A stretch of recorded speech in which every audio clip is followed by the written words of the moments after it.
us the countdown. No.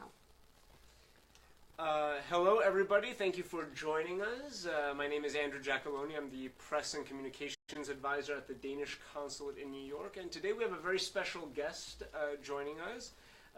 Danish journalist and Arctic expert Martin Brome is here, fresh off the stage at live from the New York Public Library, where he spoke with Naomi Klein yesterday evening. And today we will be talking about the Arctic. It's in tune with the Arctic Imagination Project, which has spanned 6 libraries, multiple continents, the New York Public Library, Copenhagen Library, the Royal Library of Copenhagen, and also libraries in Nuuk and beyond. And the topic at hand is the Arctic, climate change, and the future of the planet in many ways. Yeah, and all sorts of other things. But right, yes, thank you very much. Well, thank you for being here, and I think a good way for us to start this conversation would be for you just to tell us a little bit about your work. Mm-hmm. What is it that you do, and how do you work with the Arctic, and how do you approach rather this? Right. I've done television and journalism for many years in Denmark, and about 10 years ago I started focusing solely on the Arctic because it became very obvious to me that here is an entire region of the world that is transforming into something that it has never been before, and the consequences of that will eventually be felt all over the world. So what happens in the Arctic does not stay in the Arctic. So we have to get beyond the stage where we think of the Arctic as something exclusively far away and distant, dangerous, cold and remote. That is simply a faulty picture of what is happening and the significance of the Arctic. So that was my drive. That's what sort of became more and more obvious to me as I worked my way into the material. And today I focus only on that. I do television, I write books, I do talks like the one with Naomi Klein last night, a wonderful event at the New York Public Library. So that's what I do. And, you know, for many people, the Arctic is this remote place that inhabits well, I guess the top of the world, but an area of the world which they rarely think about. Yes. Except in... And even more rarely go. Oh, well, exactly. So, what does the Arctic mean for you? Well, first of all, the most important thing is to understand that there are people there. There are 4 million people who actually live in the Arctic region. And they, of course, do not find it odd or strange or cold or inhospitable. They live there and they have normal, wonderful lives. They have children and they go to school and they take care of their families and whatnot. So, again, we have to get beyond the point where we consider the Arctic as something remote. It is simply an integrated part of world politics, economics, security, and, of course, also very much in focus when it comes to combating climate change. And this is where it becomes complex, because climate change is happening twice as fast in the Arctic region as anywhere else in the world. This is, of course, why we see the polar ice is diminishing. But climate change in the Arctic, of course, is not caused by anything happening in the Arctic. It's caused because of the way we live outside the Arctic, CO2 emissions and so forth. You say climate change is happening twice as fast in the Arctic. And I mean, this is a great reason why it's important for people around the world to understand why the Arctic is so important. But how do you make them concerned? How do you bring people, make them aware that the Arctic is going through such a radical transition? That is, of course, the key question. And to me, the reason I think it's important that journalists like myself, that we engage in the Arctic, is because there is now a huge democratic deficit that's growing by the day. And what do I mean by that? When changes of this magnitude happens, we have to understand that this, for the first time in the history of man, an entire ocean is opening for traffic. That never happened before in the history of man. And the impulses, the impetus of what happens in the Arctic is now having consequences far beyond the Arctic. And of course, governments, corporations, politicians, the security apparatuses, a lot of people in power are now, of course, trying to make the right decisions. They're trying to take advantage. They're trying to make the best of these changes. And the problem is that very few ordinary people outside the Arctic have the knowledge that puts them in a position to question these decisions, to question the strategies that are being put together in order to manage the new developments in the Arctic. And that leaves a dangerous situation where very, very important decisions are being made without very much public scrutiny, democratic debate, and so forth. So here is what I call a massive democratic deficit. And it has let's say, a second angle, because the people who live in the Arctic very often are subjected to decisions taken by people who live thousands of kilometers away from them in the capitals of the Arctic countries, in Washington, in Ottawa, in Moscow, in Copenhagen, in Oslo, and so forth. And the people in the Arctic, now there is a second layer of the democratic deficit, live very far away from the people who are actually making the very important decisions.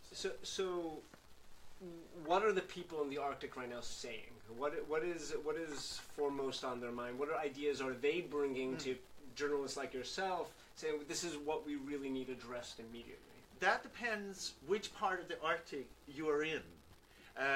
And again, here is the complexities are enormous because there is not one Arctic. There are many different Arctics. If you go to Greenland, of course, part of the Danish kingdom, if you go to Greenland, there's one agenda.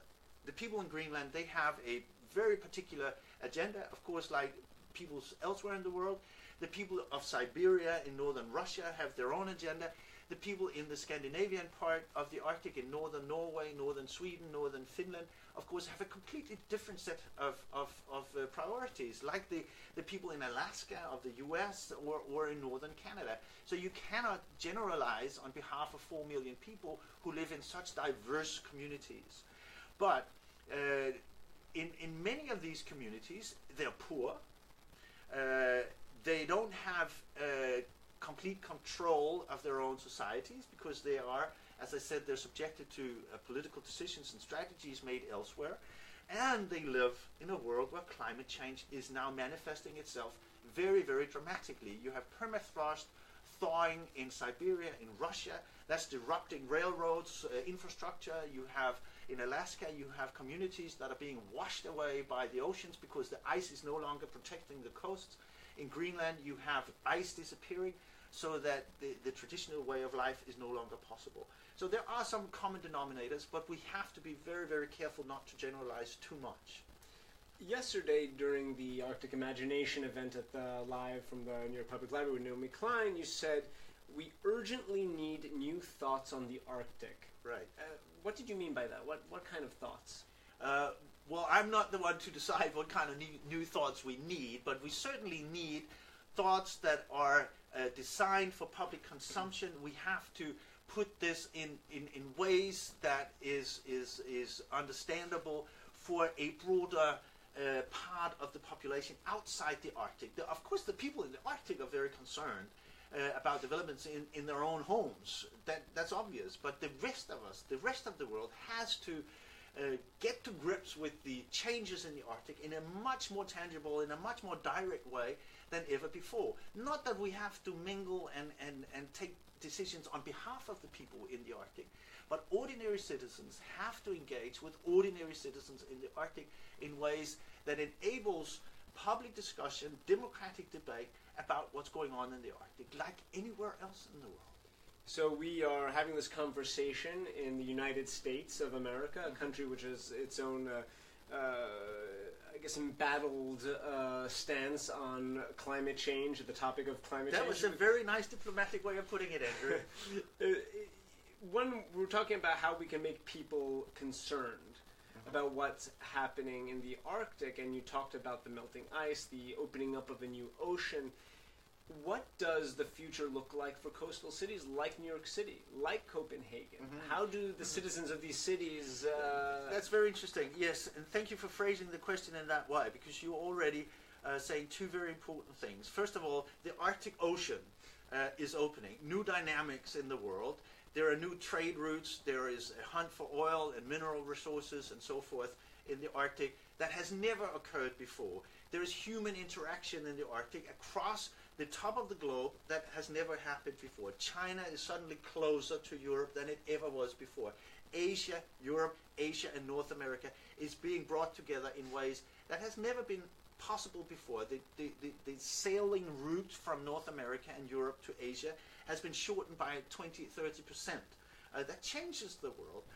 But more importantly, the climate change that is happening in the Arctic, caused by events outside the Arctic, the way we live and emit CO2, of course, has consequences for the rest of the world. When you change the climate in the Arctic, this has devastating effects on weather patterns, on the sea currents around the world. So it's very important that we understand these mechanisms. It's not very complicated, but of course, most people will never sort of engage in the climate science of things. So all we have to know, really, and make sure that that this goes beyond the denial that we're talking about in Washington at the moment, is that climate change in the Arctic is important for the rest of the world. As you say, there are storms, there are floods, there are changes in weather patterns. And here in New York with Hurricane Sandy. You had Sandy in 2012, I believe, the third most expensive hurricane ever in the history of America. And as Naomi Klein did last night, she connected this, and she said very beautifully that climate change makes us understand the connectedness between peoples and regions of the world that we have denied so far. And it's getting beyond the denial that is so important now. Mm-hmm. Getting beyond the denial, looking climate change straight in the face and say, no, we're not going to stand this. We will have to do something about it. That, I think, is crucial here in the United States. As you say, very diplomatically, and I thank you for that, and I understand your position, denial has taken hold of Washington, and that's scary, and it's not to be tolerated. It has to stop, and we can do something about that. And what exactly one has to do, I'm not an expert on that, but I certainly hope that concerted efforts to get beyond that denial will be taken also by ordinary citizens and whoever is in charge of actions in this country. So we're talking about generating awareness, an urgent need to generate awareness. Yes. And speaking about awareness and connectedness, how does your Danishness bring about a certain kind of awareness and connectedness with the Arctic as a region and with what's affecting the Arctic? Well, that's interesting because Denmark is a so-called Arctic state. We are members of the Arctic communities, the Arctic Council, sort of the group of governments that get together and try to regulate and make sensible decisions about the future of the Arctic. But Denmark as such is very, very far away from the Arctic. But for freakish historical reasons, we have a kingdom to which belongs Greenland and the Faroe Islands, two parts of the kingdom that are located, situated in the Arctic. The massive island, the largest island on Earth, Greenland, is part of the Danish kingdom. It's a very complex... Not Australia, by the way. Not Australia. Australia is not an island. Exactly. Greenland is the largest island on Earth, and it is part of the Danish kingdom. And that for that reason, Denmark is an Arctic state. We've been connected for centuries. So somehow there is a part of our identity as Danes. Now, I'm not talking on behalf of the people of Greenland, but on behalf of the Danish population, the 5 million people who live in tiny little Denmark in Europe. We have, as part of our identity, sort of our Arctic history, our connectedness with Greenland is part of who we are and how we look at the world.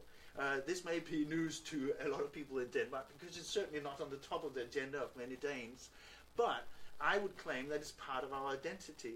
And that, of course, makes us concerned, and we are somehow involved, and at least politically speaking, we have a responsibility for the developments in the Arctic. Our government has taken an active role and is, for instance, with Greenland, asking the world community for the rights to huge tracts of the seabed, including the seabed at the North Pole. Our governments want the rights, they have demanded or asked for the rights, the recognition of the rights to the resources in huge tracts of the new ocean up there, the Arctic Ocean. So just through that, and by historical responsibilities, etc., we have a responsibility to the Arctic and, of course, to the people of Greenland. A rush on natural resources is impending in many ways then, regarding the Arctic and this opening up, and there are a lot of concerns also tied to that.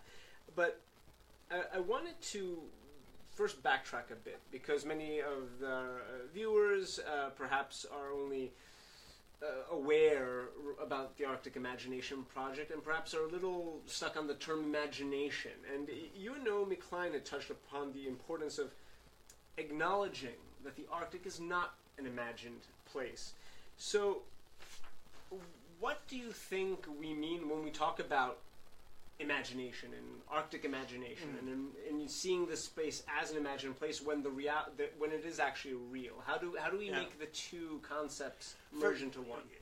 Thank you for this question. It's very important. And firstly, again, you phrase it as we. Now, who are we? There are people who live in the Arctic, and we regard them in this context as they. So let's make it clear, when we talk of imaginations of the Arctic, we're talking of, let's say, the Western non-Arctic imagination of a place where other people live. And there, if you go back into history and try to trace where our, let's say, our European, American imaginations of the Arctic, where they stem from, you will find in the Anglo-Saxon world, for instance, Shelley's book Frankenstein and His Monster, and you will find paintings of horrors, of dangerous situations, of failed expeditions that went down in the ice. You will find wonderful paintings, sublime art from the 19th century, but it's all scary and dangerous. It's the other. It's out there. It's the end of the world, and it's horribly cold and dangerous.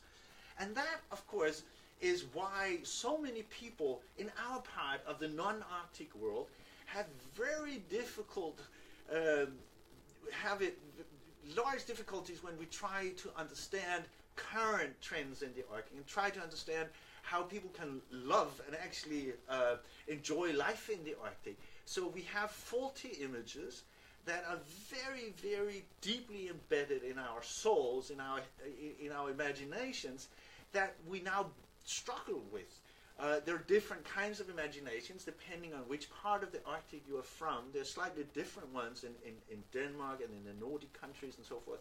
But in the Anglo-Saxon world, in America and Britain and Canada and so forth, there are lots of these faulty images that were created by people who'd never been there. And of course, we have to change that. There are books written about the imaginations of the Arctic. There are scientists who have documented how decision makers in the Arctic countries, they have at least 7 different imaginations of the Arctic. There are those who see it as an untapped world of riches just to be got at. There are those who see it as a potential nature reserve where everything is quiet, nice and beautiful, and the polar bears live in eternal peace, and the people are basically concerned only with not disturbing their surroundings. And then, of course, there are others. They mapped 7 sort of main trajectories of imaginations in the Arctic. And we have to at least recognize that many of these imaginations are so full of past mistakes and misunderstandings that it creates some very severe problems for those who are making decisions, because their heads are simply full of mistakes. Well, it's funny that you should end with the people who are making decisions, because one thing I would like to talk about is solutions and where they must come from. Where must solutions come from? Who are the important players that can make the decisions that count, and how do we get them to think about the Arctic in a new way? My point talking about solutions for the Arctic. Of course, from the peoples of the Arctic are crucially important for anything that is going to happen and should happen in the Arctic in the future. And we have to recognize that. And that's basically difficult because these people are, to a large degree, not in charge of their own society. So here's a democratic problem, here's a democratic challenge that we have to face.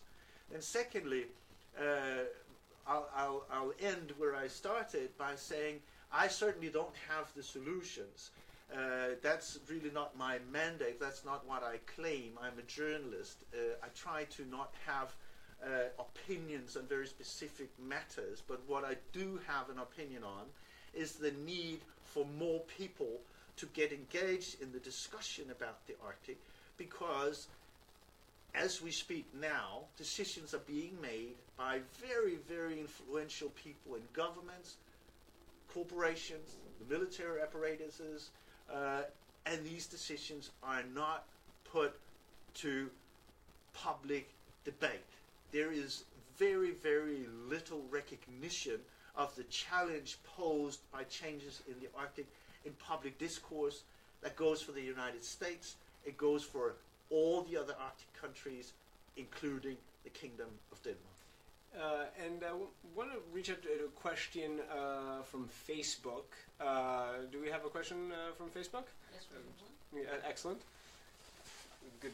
We're just reaching out right now and getting a question from Dita Gelbraith in Ohio.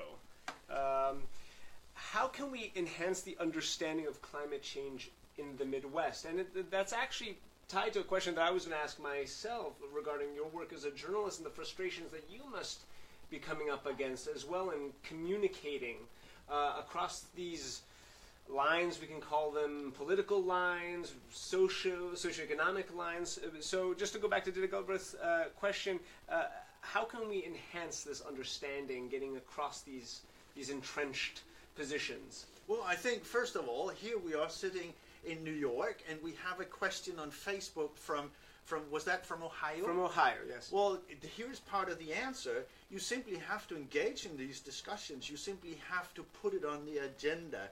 I'm not claiming I have a perfect answer to how you raise awareness in the Midwest of the United States. Certainly not.